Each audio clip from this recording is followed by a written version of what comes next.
Hello everyone, it's me again. We're back with some more musical motivation today. So today we're going to ask ourselves, why do we make music? What is our purpose as a musician? It's important to keep your goals in mind while in pursuit of becoming the musician that you want to be. It's so easy to wander aimlessly in the field of creativity, trying all these random cool ideas, new gear, new genres, playing in a bunch of different groups with different members, all the while you're stretching your time and attention thin in all these different directions.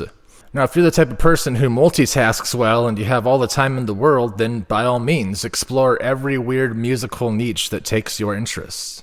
My point is that it's harder to make significant progress towards one goal if you're also working on 6 other goals at the same time. And anyone who knows me personally knows that I am the poster child for taking on too many projects at once, which is part of the reason why I'm here talking about it today.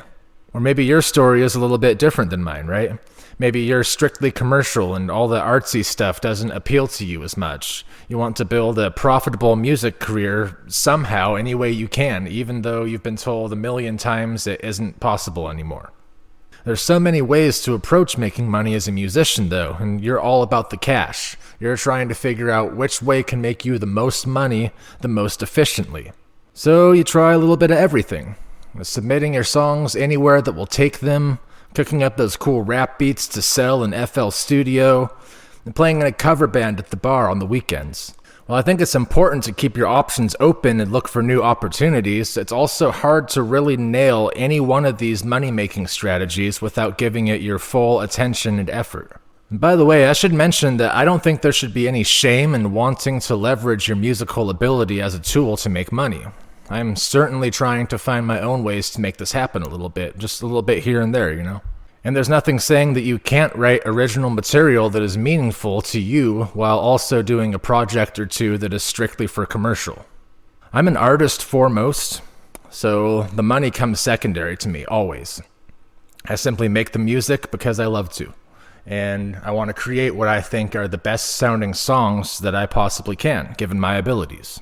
On a completely different level, whether you're the artsy type or you're the money-making type, maybe it's hard for you to pick up music at all. Maybe it's a hobby or even a career path that you once loved, but now has a very small place in your life for whatever reason.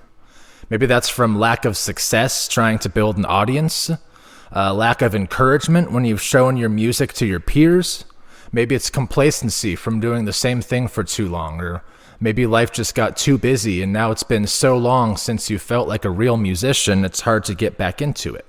So whatever your backstory may be, there's one important question that we all need to ask ourselves sometimes. What are you making music for? What is your idea of success as a musician? In order to maximize your success, it's best to pick just one thing that you're good at, or just a few things if you really feel like putting in a lot of extra work and dedicating some extra time. So I'll just throw out some examples here. I'll give you some different levels of non-business oriented musicians and what they might do. So the first level is just for fun or just learning some songs. Some folks are just bedroom musicians. They do it strictly for the joy and the love of the music. They might never play a gig or only very occasionally. Finally, nailing that guitar solo in What I've Got by Sublime, that might be like the main objective for you, right? Maybe there's some songwriting going on, but you're happy just to make your instrument make some cool noise and be somewhat decent at it too. If you don't do anything else above and beyond this level, then that's probably just fine. Absolutely just fine. In fact, it's probably the most stress-free way to enjoy playing music. The next level would be someone who's in it just for the personal creativity and just for writing the songs itself. So you're a creative mind with all these ideas waiting to come out. It's less about learning that old-time rock and roll and more about putting your original ideas into songs. You yearn to put out as many songs and albums as possible. Your works all have artistic depth. Maybe there's a concept album you're working on or a complicated backstory and fantasy world that all of your music takes place in. This level is less about the love of the instrument and more about the creative potential that the instrument brings you. It's the tool with which you bring your ideas to life. It's less about approval from others. In fact, you keep your creations to yourself for the most part. The next level would be to create and show off your songs, to achieve some sort of local infamy, as I like to call it. Now, this one is mostly like the previous level, just with more of a local band gigging type of aspect to it. You frequent the underground music scene in your area, you know all the local bands, and you want to be just like them. So you get your buddies together, you write the best songs you possibly can, and get up on that stage on Saturday night and give it your all, earning you a place amongst all of the local favorites and hopefully an opportunity to take it further and play in different cities. And the next level would be to spread a message, to tell a story with your music, right? And this one is completely different. For some folks, the music and the instrumentation take a back burner. You're a singer, you're a public speaker, maybe a poet. The political climate of the world just has you real mad and you have a lot to say about it. So you grab whatever cheap guitar you can find, bang away on 3 chords and just speak your mind. You want your message to carry as far and as loud as it possibly can. Music is simply the vessel to bring your words to the masses. So that's different levels, different goals that you could have for being a non-business related musician. Just one of the guys who likes to do it for the joy of the music or for the quality of the art and the creativity. As I said before, though, there's a lot of different ways that you can make money with your music, too. So I'll go through some different examples of what you can do to make money with your music, some different levels of the business-related musician. The first is to play cover songs for money, and this is probably the most entry-level way to make money as a musician. Whether this is busking on the streets, at an open mic night, or an official paid gig, you can probably find somewhere to set up and perform the covers that you know without too much effort. Another way to go would be a session musician, a musician for hire. You'll usually be the bassist, percussionist, etc., the essential band member that stays in the back and makes the star of the show sound good. Session musicians are used everywhere, from rock bands or pop acts to studio sessions, recording sessions, to musical theater even. Generally, you'll need to be classically trained or at least be able to read music and play your instrument really well. Another way to go is to be a music teacher. This one will take a lot more time invested in studying and learning before it will really pay off. It's 4 years of college at least before you have the proper certification to be hired as a music teacher, as far as I know. Of course, in today's age of internet and social media, platforms like YouTube have lowered the entry for music educators significantly. Now, any idiot with a camera can just post a video and act like they're a teacher, which is obviously why I'm here on your screen right now. So another level of this could be like soundtrack work or writing jingles. This is one I'm personally interested in trying out myself. As far as I understand, you just keep your eyes and ears out for other creatives who are in need of music for their projects. Animators, filmmakers, advertisers, video game producers, just to name a few examples of the types that could use your musical abilities. They're paying someone for the music in their project, so why not you? You could compose new music specifically for each new project, or you have a few marketable songs and you show them off and shop them around until you find someone who likes them. So another way that you could go is music production, or selling beats. This one is all about the technical aspects of the music. You're recording the tracks, you're perfecting the mix, you're doing all the mastering engineer magic. You can use your gear and your studio to work with the bands and artists to make their song come to life, or you can make beats or backing tracks that vocalists will find useful for their projects, and then sell them the rights to your compositions.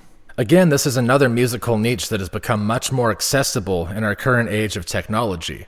Pretty much so anyone can just start producing and making money right away.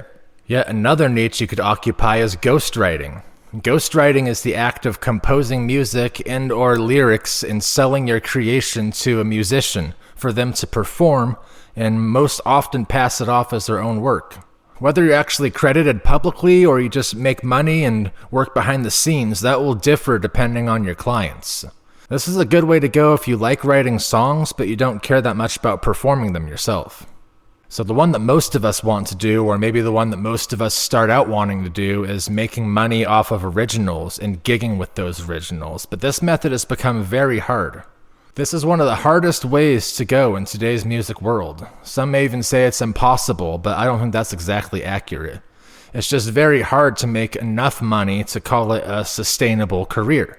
With local venue attendance at an all-time low in most areas, the venues don't make enough money to pay the bands what they're worth. Everyone gets a few free drinks and they go home with their gas money covered, if they're lucky. Of course, right in this very moment in 2020, there is very little going on in the way of gigs, but it has been rough for several years before this too. The venues that can afford to pay good usually only want cover bands, or bands that have a very big guaranteed following. And you can't build that following so easily if all the smaller local level gigs are tanking too. So probably the biggest, loftiest goal that you could possibly have as a musician is to become the biggest band in the world. So this is mostly just a continuation of the previous level, only by some miracle your local band happened to gain a whole bunch of fans organically, and now you've gained some sort of widespread public interest and appeal that will now grant you the same level of success as those who have been placed in the limelight by the big record companies. The one fast track to this kind of success is, of course, the coveted viral hit. If you can somehow do something wacky enough for the general internet to take notice and make you go viral, you have a pretty good shot at the big-time success if you're prepared to leverage the situation properly. Viral hits spark and fade every day. At that point, it's all about how you stay relevant and whether you're able to keep delivering viral content of the same quality. Anyway, I feel like I've been rambling on for a super long time, so we're going to wrap this up now. There's two big takeaways from this talk, all the examples and hypotheticals aside. You want to adjust your workload according to your goals, your ideal success story. So if you're not a super serious musician, then don't put too much pressure on yourself. Don't stress yourself out trying to make everything perfect or taking on a bunch of extra work. At heart, you're just an accordion connoisseur, and all you really care about is just jamming out in your basement.